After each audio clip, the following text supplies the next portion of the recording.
ಮಹೇಂದ್ರ ಅಂತಿದ್ದಾರೆ, ಹಳೆ ವಿದ್ಯಾರ್ಥಿ, ಇದೇ ಶಾಲೆ ಇದು. ಮಹೇಂದ್ರ ಅವರೇ ನಮಸ್ಕಾರ. ನಮಸ್ಕಾರ, ಹೇಳಿ. ನೀವು ಓದಿದ ಶಾಲೆ ಅಂತ ಕೇಳ್ಪಟ್ಟೆ ನಾನು. ಹೌದು, ಅದೇ ಶಾಲೆಯಲ್ಲಿ ನಾನು 156 ವರ್ಷಗಳ ಹಳೆ ಶಾಲೆ. ಅಲ್ಲಿಂದ ಹ್ಮ್ ಹ್ಮ್ 1ರಿಂದ 7ನೇ ತರಗತಿವರೆಗೂ ನಾನು ಅಲ್ಲಿ ಕಲ್ತಿದ್ದು. ಓಕೆ. ನಮ್ಮ ತಂದೆ, ನಮ್ಮ ಅಣ್ಣಂದಿರು ಈಗ ಎಲ್ಲರೂ ಅದೇ ಸ್ಕೂಲಲ್ಲಿ ಕಲ್ತಿದ್ದು. ಓಕೆ. ಈ ಥರ ಸುದ್ದಿ ಬಂತಾ ನಿಮಗೆ? ಈ ಥರ ಏನೋ ಶಾಲೆ ಒಡೆದು ಹಾಕ್ತಾ ಇದ್ದಾರೆ ಅಂತ ಕೇಳ್ಪಟ್ರಾ ನೀವು? ಗೊತ್ತಾಯ್ತು. ಅದು ಗೊತ್ತಾದ ತಕ್ಷಣನೇ ನಮ್ಮ ಶಾಲೆ ಉಳಿಸಿ ಅನ್ನುವಂತ ಒಂದು ಅಭಿಯಾನವನ್ನ ನಾವು ಆರಂಭಿಸಿದ್ವಿ. ಅದೇ ಅಲ್ಲೆಲ್ಲ ನಿಮ್ಮ ಫ್ರೆಂಡ್ಸ್ ಏನೋ ಸೈನ್ ಮಾಡ್ತಿರೋದು, ಅಲ್ಲೇನೋ ಒಂದು ಬೋರ್ಡ್ ಇತ್ತಲ್ಲ ಅದರಲ್ಲಿ? ಅದೇ ರೀ, ಅದು ಆರಂಭಿಸಿದ್ವಿ. ಆದ್ರೆ ಒಂದೇ ದಿನಕ್ಕೆ ನಮಗೆ ಒಂದು ವಾಟ್ಸಪ್ ಗ್ರೂಪ್ ಮಾಡಿ ಒಳ್ಳೆ ಸ್ಪಂದನೆ ಸಿಕ್ತು. ಒಂದೇ ದಿನದಲ್ಲಿ ಸುಮಾರು 800ಕ್ಕೂ ಹೆಚ್ಚು ವಿದ್ಯಾರ್ಥಿಗಳು ನಾವು ಜೊತೆಗೂಡಿದ್ವಿ. ಮೈ ಆಟೋಗ್ರಾಫ್ ಅಂತ ಬರಿತಾ ಇದ್ದೀರಿ ಎಲ್ಲರೂ ಅಲ್ಲಿ? ಹೌದು. ನೀವು ಕಲಿತ ಶಾಲೆಗೆ ಸಂಬಂಧಪಟ್ಟಂತೆ ನೆನಪುಗಳು, ಹೋರಾಟ. ಎಷ್ಟು ಜನ ಇದ್ದೀರಿ ನೀವೆಲ್ಲ ಮಹೇಂದ್ರ ಅವರೇ, ವಿದ್ಯಾರ್ಥಿಗಳೆಲ್ಲ ಸೇರಲ್ಲಿ?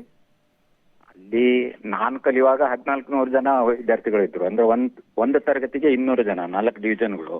ಓಕೆ. ಒಂದು ಡಿವಿಷನ್ಗೆ 50 ಜನ ವಿದ್ಯಾರ್ಥಿಗಳಂತೆ 200 ಲೆಕ್ಕ ಹಿಡಿದ್ರೆ 1400 ಜನ ನಾವು ಆ ಕಾಲದಲ್ಲಿ, ಅಂದ್ರೆ 80ರ ದಶಕದಲ್ಲಿ, 70 ಮತ್ತು 80ರ ದಶಕದಲ್ಲಿ. ಓಕೆ. ಸುಮಾರು 1400 ಜನ ಇದ್ವಿ ಅಲ್ಲಿ. 30 ಜನ ಶಿಕ್ಷಕರು ಇದ್ರು. 7 ತರಗತಿಗಳಿದ್ವಾ ಹೇಗೆ? ತರಗತಿ ಅಂತಂದ್ರೆ 1ರಿಂದ 4ನೇ ತರಗತಿವರೆಗೆ ಬೆಳಗಿನ ಶಿಫ್ಟ್ ಅಲ್ಲಿ ನಡೀತಾ ಇತ್ತು. ಓಕೆ.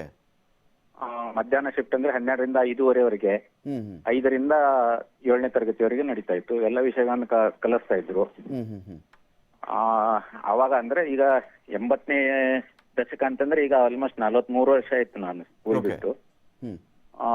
ಅವಾಗ ಕಲಿಸಿದಂತ ಕೆಲವು ಗುರುಗಳು ಇನ್ನೂ ಇದ್ದಾರೆ. 40 ವರ್ಷದ ನಂತರ ನಮ್ಮನ್ನ ಅವ್ರು ಗುರ್ತಾ ಹಿಡಿದು ಮಾತಾಡ್ತಾರೆ ಎದುರು ಬಂದ್ರೆ. ಆ ತರದ ಶಿಕ್ಷಕರು ಆ ಕಾಲದಲ್ಲಿ ಇದ್ರು. ಆ ಶಾಲೆ ಇದು ಇತ್ತು. ಮತ್ತು ಆ ಶಾಲೆ ಸ್ವಾತಂತ್ರ್ಯ ಹೋರಾಟಗಾರದಂತ ನಾರಾಯಣ್ ಧೋಣಿ ಅನ್ನೋರೊಬ್ರು 42ರಲ್ಲಿ ನಡೆದಂತ ಚಲೇ ಜಾವ್ ಚಳವಳಿಯಲ್ಲಿ ಭಾಗವಹಿಸಿದ್ರು. Quit India. ಸೊ ಅವಾಗ ಗೋಳಿಬಾರ ಇತ್ತು. ಗೋಳಿಬಾರ್ನಲ್ಲಿ ಅವರು ತೀರೋಗಿದ್ರು. ಹುತಾತ್ಮರಾಗಿದ್ರು. ತೀರೋಗಿದ್ರು ಅನ್ನೋಕ್ಕಿಂತ ಹುತಾತ್ಮರಾಗಿದ್ರು ಅದು. ಸೊ ನಮ್ಮ ಶಾಲೆ ಪಕ್ಕದೊಂದು ಸರ್ಕಲ್ಗೆ ನಾರಾಯಣ್ ಧೋಣಿ ಸರ್ಕಲ್ ಅನ್ನೋ ಹೆಸರನ್ನು ಇಟ್ಟಿದ್ದಾರೆ. ಅಲ್ಲಿ ಅವರು ಮೂರ್ತಿಯನ್ನ ಸಹ ಸ್ಥಾಪಿಸಿದ್ದಾರೆ. ಹೀಗೆ ಆ ಶಾಲೆ ಒಂದು ಇತಿಹಾಸ, ಒಂದು ಅತಿ ಭವ್ಯವಾದಂತ ಇತಿಹಾಸ ಇದೆ ಆ ಶಾಲೆಗೆ. ನಿಜ. ಜೊತೆಗೆ ಇನ್ನೊಂದು ವಿಷಯ ಅಂತಂದ್ರೆ, ಈಗ ಪ್ರಸಕ್ತ ವಿಧಾನಸಭೆಯಲ್ಲಿ ಈ ಶಾಲೆಯಲ್ಲಿ ಕಲ್ತಂತ ಹಳೆಯ ವಿದ್ಯಾರ್ಥಿಗಳು 2 ಶಾಸಕರಿದ್ದಾರೆ. ಯಾರ್ಯಾರು?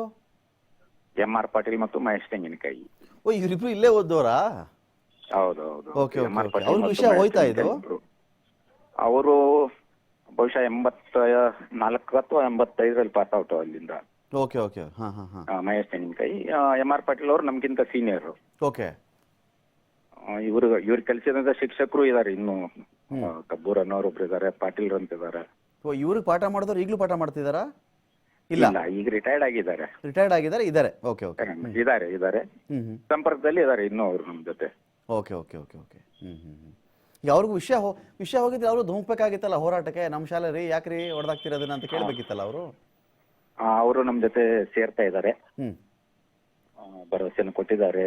ಯಾವುದೇ ಕಾರಣಕ್ಕೂ ಶಾಲೆಯನ್ನ ಕೆಡೋದಕ್ಕೆ ಬಿಡೋದಿಲ್ಲ ಅನ್ನುವಂತ ಭರವಸೆ ಅವರಿಂದ ನಮಗೆ ಸಿಕ್ಕಿದೆ. 1000 ದೇವಸ್ಥಾನವನ್ನ ಕಟ್ಟಿದ ಪುಣ್ಯ ಬರುತ್ತೆ ಒಂದು ಶಾಲೆ ಹೊಡೆದಾಕೋ ತಡೆದ್ರೆ ಅಂತ. ಮಹೇಂದ್ರ ಅವರೇ, ನಾನು ಬಹುಶಃ ನಿಮ್ TV5ಗೆ ಕೊಟ್ಟಂತ ಇದ್ರಲ್ಲಿ ನಾನು ಹೇಳಿದ್ದು, ಶಾಲೆ ಅಂತಂದ್ರೆ ಒಂದು ದೇವಾಲಯ, ಭವಿಷ್ಯನ ರೂಪಿಸುವಂತ ದೇವಾಲಯ. ನಾವು ದೇವಸ್ಥಾನಕ್ಕೆ ಹೋಗೋದು ದೇವರ ಮೇಲೆ ಭರವಸೆ ಇಡೋದಕ್ಕೆ, ಕಾಣದ ದೇವರಿಗೆ. ಬಟ್ ಇಲ್ಲಿ ಕಾಣುವಂತ ದೇವರುಗಳಾದಂತ ಶಿಕ್ಷಕರು ನಮ್ಮ ಭವಿಷ್ಯನ ರೂಪಿಸ್ತಾರೆ. ಕರೆಕ್ಟ್. ಇದರಲ್ಲಿ ನಾವು ನಮ್ಮ ಭವಿಷ್ಯನ ರೂಪಿಸಿ ಇವತ್ತು ಮಹೇಂದ್ರ ಅಂತ ಅನ್ನಿಸ್ಕೊಂಡವನು ಏನಾದ್ರೂ ಒಂದು ಸಮಾಜದಲ್ಲಿ ಗುರುತಿಸ್ಕೊಂಡಿದ್ದಾನಂದ್ರೆ, ಅಥವಾ ಮಹೇಶ್ ತೆಂಗಿನಕಾಯಿ ಅಥವಾ MR ಪಾಟೀಲ್ ಇವರು ಏನಾದ್ರು ಸಮಾಜದಲ್ಲಿ ಗುರುತಿಸ್ಕೊಂಡಿದ್ದಾರೆ ಅಂದ್ರೆ ಅದಕ್ಕೆ ನಮ್ಮ ಶಿಕ್ಷಕರೇ ಕಾರಣ. ನಿಜ. ಮತ್ತು ನಮ್ಮ ಶಾಲೆಯ ಪರಿಸರ ಕಾರಣ.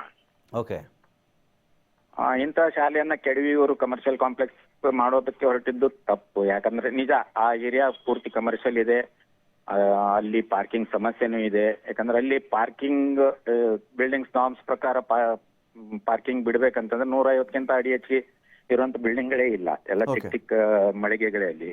ಸೊ ಅಲ್ಲಿ ಅವಶ್ಯಕತೆ ಇದೆ. ಬಟ್ ಬೆಂಗಳೂರಲ್ಲಿ ಈ ತರದ ಕಮರ್ಷಿಯಲ್ ಸ್ಟ್ರೀಟ್ ಇರ್ಬೋದು ಅಥವಾ MG ರೋಡ್ ಇರ್ಬೋದು, ಅಲ್ಲಿ ಅವ್ರು ಏನ್ ಮಾಡಿದಾರೆ ಅಂದ್ರೆ 4 ವೀಲರ್ಸು 3 ವೀಲರ್ಸ್ ಅನ್ನ ಬ್ಯಾನ್ ಮಾಡಿಬಿಟ್ಟಿದ್ದಾರೆ. ಬರೀ 2 ವೀಲರ್ಸ್ಗಳು ಅಷ್ಟೇ ಇರೋದ್ರಿಂದ ಅಲ್ಲಿ ಆ ತರದ್ದು ಇದನ್ನ ಇಲ್ಲಿ ಮಾಡ್ಕೋಬಹುದಾಗಿತ್ತು ಇವರು.